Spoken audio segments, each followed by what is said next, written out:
नमस्कार दोस्तों, मैं हूं डॉक्टर पुरुषोत्तम और मैं 4 जुलाई 2020 के करंट अफेयर्स को लेकर के आया हूं।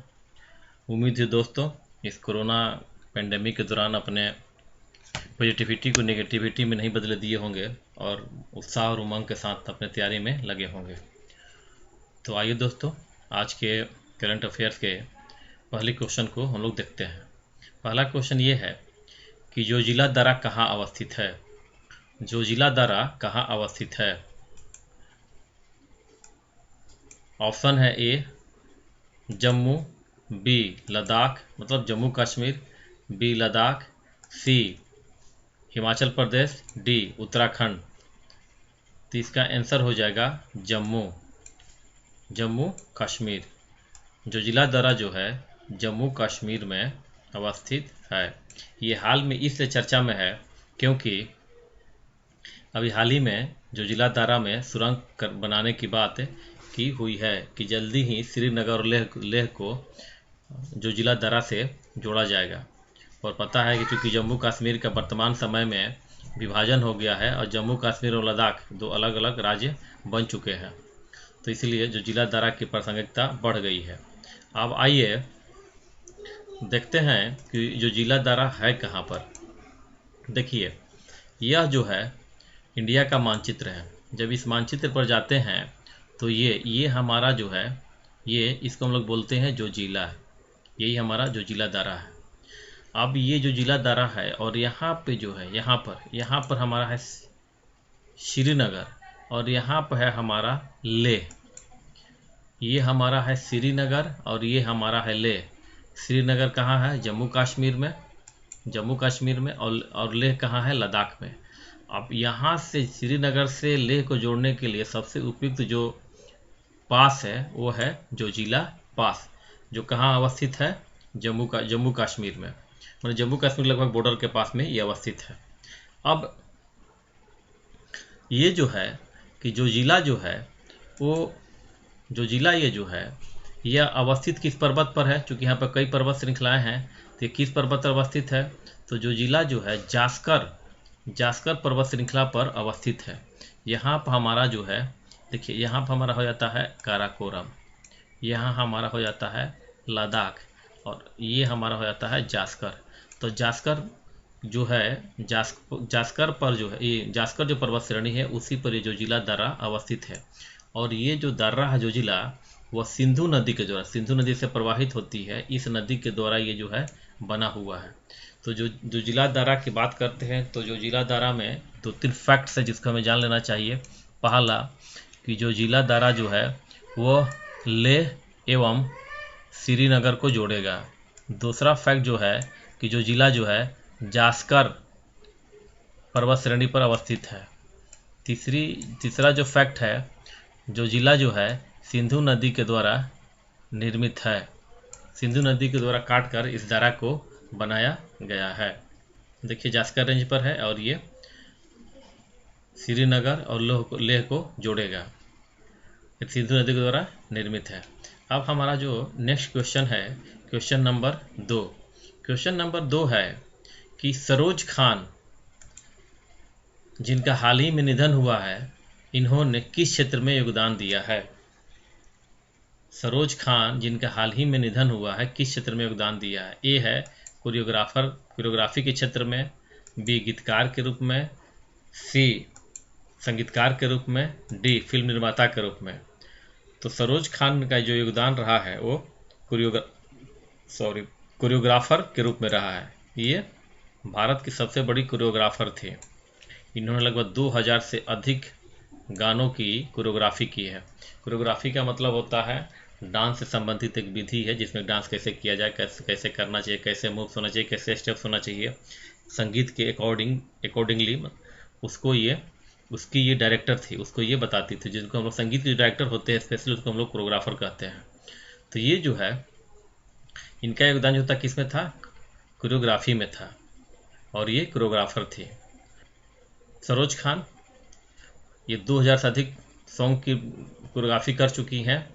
और देखिए, इनकी महत्वपूर्ण बात ये मदर ऑफ डांस या choreography in India, mother of dance या choreography in dance in India थी ये। इस चीज़ को ध्यान रखिएगा। अगला है क्वेश्चन नंबर 3। क्वेश्चन नंबर 3 है कि अमेरिका की माइक्रो प्रोसेसर बनाने वाली कंपनी इंटेल, अमेरिका की माइक्रो प्रोसेसर बनाने वाली कंपनी इंटेल भारत के किस कंपनी में निवेश करेगी? अभी हाल ही में वार्ता हुई है, मुकेश अंबानी जो है अमेरिका की इंटेल कंपनी के साथ वार्ता किए हैं और ये कंपनी जो है किस क्षेत्र में निवेश करेगी। इस कंपनी का नाम है, क्या नाम है? अब तो मैंने चूंकि मुकेश अंबानी का नाम ले लिया है इसलिए आपका ऑप्शन क्लियर हो गया। तो इसका आंसर क्या हो जाएगा? जियो प्लेटफॉर्म। जियो प्लेटफॉर्म में इंटेल जो है निवेश करेगा और ये निवेश जो है 253.5 मिलियन का है। 253.5 मिलियन का ये निवेश है इंटेल का जियो प्लेटफॉर्म में। अच्छा, जियो प्लेटफॉर्म का मुख्य काम क्या है? जियो प्लेटफॉर्म जो है हम जानते हैं कि जो रिलायंस है वो सस्ती से सस्ती सुविधा देने के लिए जाना जाता है ये कंपनी। तो ये जियो प्लेटफॉर्म जो है इसका मुख्य उद्देश्य है कि लो कॉस्ट डिजिटल सर्विस प्रदान करना। इंडिया में लो कॉस्ट डिजिटल सर्विस प्रदान करना, यही जियो प्लेटफॉर्म का उद्देश्य है। इसी उद्देश्य की पूर्ति के लिए इसने इंटेल के साथ संपर्क किया है, क्योंकि इंटेल जो है विश्व के सबसे बड़ी विश्वसनीय माइक्रो प्रोसेसर बनाने वाली कंपनी है। तो आइए हम बात करते हैं अब नेक्स्ट क्वेश्चन पे। डब्लू तिकड़ी के उस खिलाड़ी के क्या नाम है जिनका हाल ही में निधन हो गया? डब्लू तिकड़ी के उस खिलाड़ी के क्या नाम है जिनका हाल ही में निधन हो गया? हमारे सामने ऑप्शन है ए एवरेंटो Weekes, B Brian Lara, C Jackson Holder, D Shai Hope. तो इसका ऑप्शन हो जाएगा, आंसर हो जाएगा एवरेंटो विक्स। एवरेंटो विक्स जो थे, एवरेंटो विक्स जो थे ये तिगड़ी खिलाड़ी, जो तीन लोगों खिलाड़ी थी उसमें से ये एक व्यक्ति थे और तिगड़ी में एकमात्र जीवित व्यक्ति थे, लेकिन जिनका कि अभी हाल ही में निधन हो गया है। ये वेस्ट इंडीज के खिलाड़ी थे और ये क्रिकेट से जुड़े हुए थे और ये बैट्समैन थे, राइट हैंडेड बैट्समैन थे। और इस जो तिकड़ी में जो और 3 लोग थे इस तिकड़ी में, उसमें से एक का नाम था फ्रैंक वॉरेल और दूसरे का नाम था सिल्डे वॉलकॉट। ये ध्यान रखिएगा, फ्रैंक वॉरेल और सिल्डे वॉलकॉट, तिगड़ी में से ये 2 थे और तीसरा तो विक्स थे। इनका हाल ही में निधन हो गया है। ये इनको माना जाता है कि जो वेस्ट इंडीज क्रिकेट है उसके डेवलपमेंट में इन जो डब्लू तिकड़ी है उनकी बहुत महत्वपूर्ण भूमिका रही है। अब चूँकि देखिए अब एक चीज़ ये भी है कि डब्लू तिकड़ी क्या है, देखिए यहाँ भी डब्लू है। डब्लू की जब बात करते हैं हम लोग जो है तो कहाँ कहाँ डब्लू है, तो यहाँ देखिए एक यहाँ पर डब्लू है, एक डब्लू यहाँ पर है, एक डब्लू जो है वो यहाँ पे है, 2 हो गया। और जो विक्स में था एवरेंटो विक्स में एक डब्लू, तो कुल मिलाकर 1 2 और 3 डब्लू तिकड़ी कहा जाता है इसे। अब हम लोग आते हैं नेक्स्ट क्वेश्चन पे। Question number 5। जेड खदान म्यांमार के किस राज्य में है जहां हाल ही में लैंडस्लाइड के कारण 160 से अधिक लोगों की मृत्यु हो गई है? जेड खदान किस राज्य में, म्यांमार किस राज्य में 160 से अधिक लोगों की मृत्यु हुई? ज़्यादा बारिश हुई, बारिश होने के कारण लैंडस्लाइड हुआ जिसके कारण 160 लोगों की मृत्यु हो गई। हमारे सामने ऑप्शन है ए काचिन राज, बी रखाइन राज, सी क्वाल राज, डी मेकोंग राज। तो ये जो इसका आंसर होगा इस क्वेश्चन का, उसका आंसर होगा काचिन। KACHIN। काचिन जो है म्यांमार के उत्तरी भाग में अवस्थित है और यहाँ पर जेड की खदानें हैं जिसमें 160 से अधिक लोगों की मृत्यु हो गई। अब ये जेड है क्या? जेड का मतलब होता है जो बिस्कीमती पत्थर होते हैं, इनकी जाति जो बहुत बहुमूल्य पत्थर होते हैं, ये हरे रंग के होते हैं, उसको हम लोग जेड कहते हैं। 90% विश्व का 90% जेड जो है वो म्यांमार में प्राप्त होता है।